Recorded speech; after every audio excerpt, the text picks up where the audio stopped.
warri beektan dirree dawaa keessadha maal dirree dawaa Wait, I can't get cool at the can I get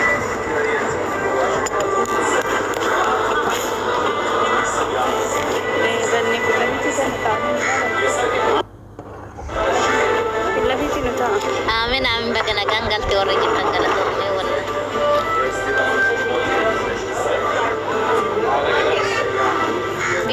biyya jaarsa kiyyaa dirree dawaa jedhamti isaa magaalaan tun Ame biya me jiru kun arar geda mi arari jaagi anuma bira jira garuu la social media mbaasu mushkila mbaase Usi doko Ila bakka njade murre ko mesto kuno bakka kana namur sini nyane na kan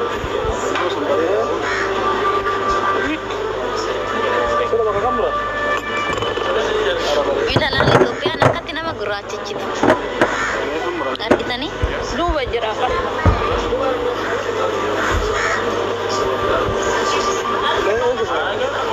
Nata agarsiisee akkas ta'e mura ila bakka kana mure na kulli kiyaan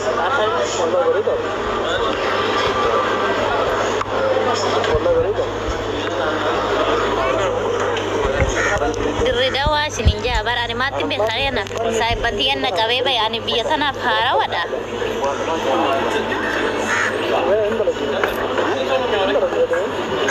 magartuu jira alhamdulillah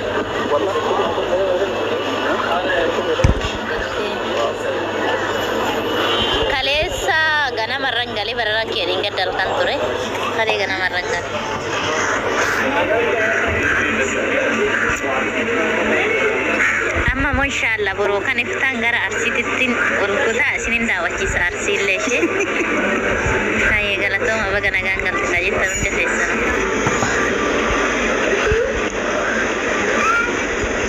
waalaikum salaam warahmatullahi wabarakatuh biyyaa jira isinin jechaa jira harargeen jira ummata harargeen nasiimatee isinin jechaa jira khayr inshallah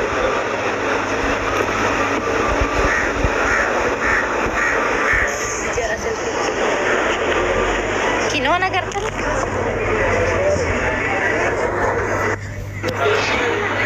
Arab argitanii biyyas keessatti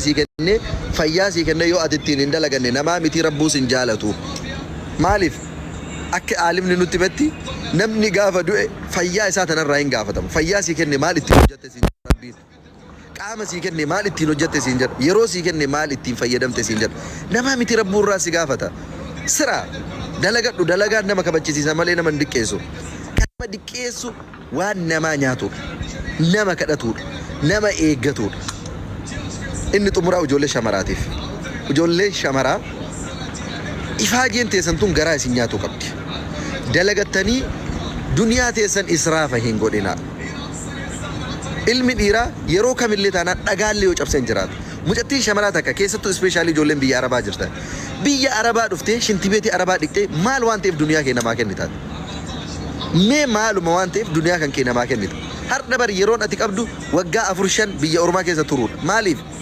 galtee heerumta ilmoo guddista jireenya booda si eeggatu jira ilmi dhiiraa umrii isaa guutuu biyya ambaa keessa dabarsuu hin danda'a niitii illee fuudhee ijoollee 2-3 illee itti dhalchee biyya dhiisee illee isiif ijoollee isii biyya dhiisee biyya ambaa dhufee illee dalagatuu danda'a hin shawwadaminaa carraan isin qabdan waggaa 4 waggaa 5 waggaa 6 minimum akkam ka guddate waggaa 10 ijoolleen waggaa 10 biyya ambaa turte lafeen isii cabdee fuulli isii irraa dhumatee dhiigni isii irraa dhumatee namaa gadi fuulli isii hundi jijjiirame akkasitti galte coraa ofiitii bifa ofii dhabdee galti maallaqa fudhattee galti malee qaamni isiitii fi waa hundi isii miidhamee galti akkam yoo guddate ijoollee shamaraa carraan biyya ormaa keessa turuu qabdu وعليكم السلام ورحمة الله وبركاته. carraan biyya ormaa keessa turu ijoolleen shamaraa qabdu waggaa 4-5 waggaa 4-5 kana keessa duniyaa dalagattu israafan godhe even kadurriyyaan baa nyaachistanii miti dhiira nyaachistanii miti maatii keessaniyyuu waan ergitan baalaansi godha. Maaliif namni Itoophiyaa jiru kun yoo maallaqa namni biyya alaatii ergeef homa qara karoora hin qabne kana ittiin godhanii cafacafanii fixan. Maaliif akka ati itti fiddu hin beekan.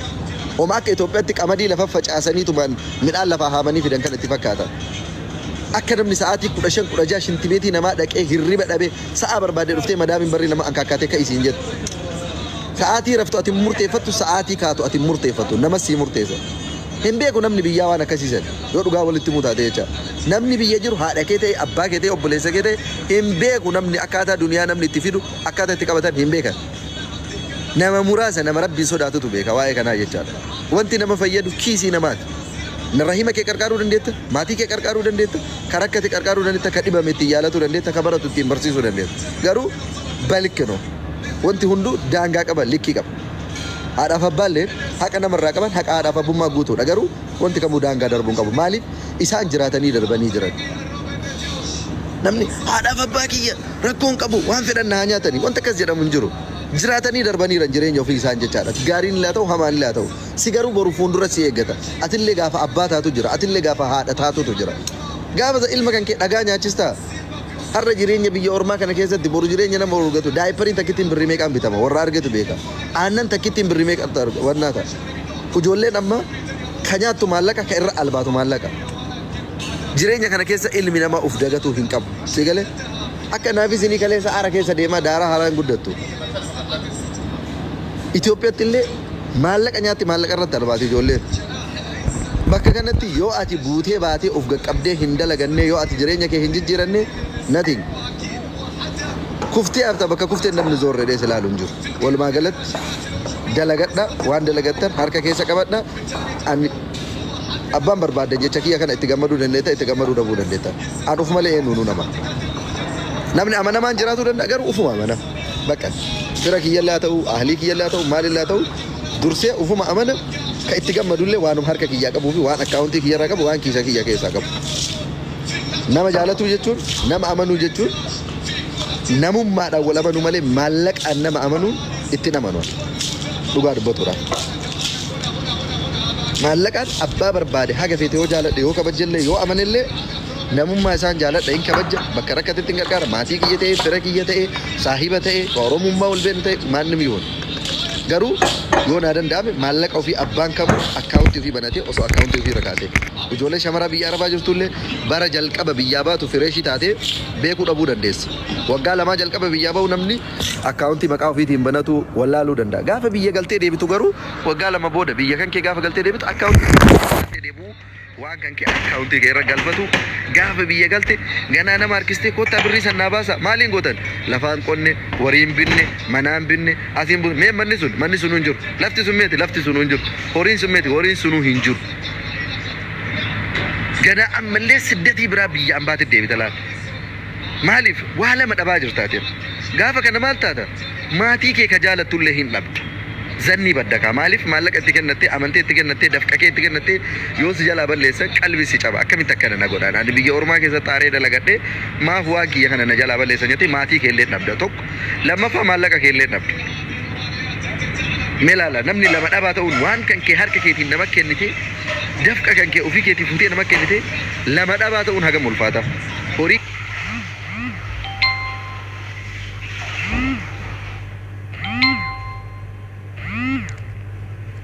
keetii horitti oolle nama sanitti oolle nama sanillee zanni wali baddeen osoo ol baastee leen dubbatne keessa kan keetii itti madoof. Ati lama dhabaa ta'uurra waan kan kee harkuma keetii qabatutu si baasa. Nama kee illee dhabuun barbaachisu wal kabajjitee waliin jiraatu horii kee illee dhabuun barbaachisu harkuma keetii qabatu. Namaan ammoo wal kabajjitee waliin jiraatu. Wal kabajjitee waliin jiraatu. Santuu nama hundaafuu furmaata ta'a. Hin argaan, hin dalagne, hin sochoon. Ijoollee meeqa arga ofii kiyyaan. Biyya kana keessa ijoollee hedduu ijoollee takka lama sadii suntaan 30-40 ijoollee biyya kana anfidee fiisaa baasee fi dalagaa galchee ka jijjiiramantu jira. Ka ofii isaaniiti maallaqa na kennatanii maatii isaanii irra galchee ergee fi macaq godhanii daara baasantu jira.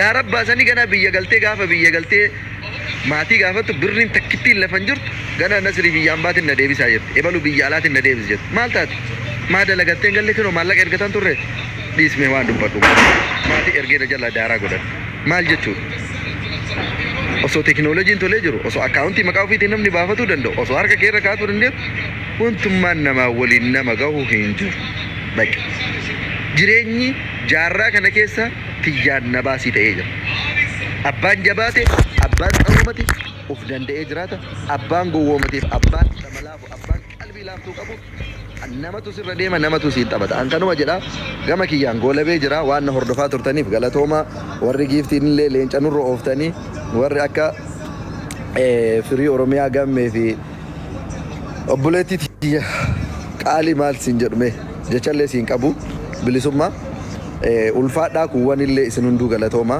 anillee yeroo baay'ee haaluma jireenya hawaasa kennaa waanuma jiru waanuma dhugaa ta'e waanuma faakti ta'e irraa yaada kiyya kennadha ofirraa ka'eetii miti namni ergaa nan isinii dabarsu kun isin fayyade itti fayyadama yaada kiyya wanti angoo labuuni baratuulleen gaariidha hojjetuulleen gaariidha maallaqa qabaatuun yeroo qabnutti fayyadamuun waan qabnu sanillee seef godhuun waan qabnu san harka keenya keessa qabatuun murteessaadha barrillee badeera namnillee badeera wanti guddaan firri kan kee fira namaa qabaatu rabbi sii kenna maallaqa kan kee fira godhatuun ammoo harka keettu sii kenna harka keettu sii kenna dalagatuun nama kabachisiisa namaa gan naman godhu hatuu fi acabarabbaruun rabbi birattillee nama birattillee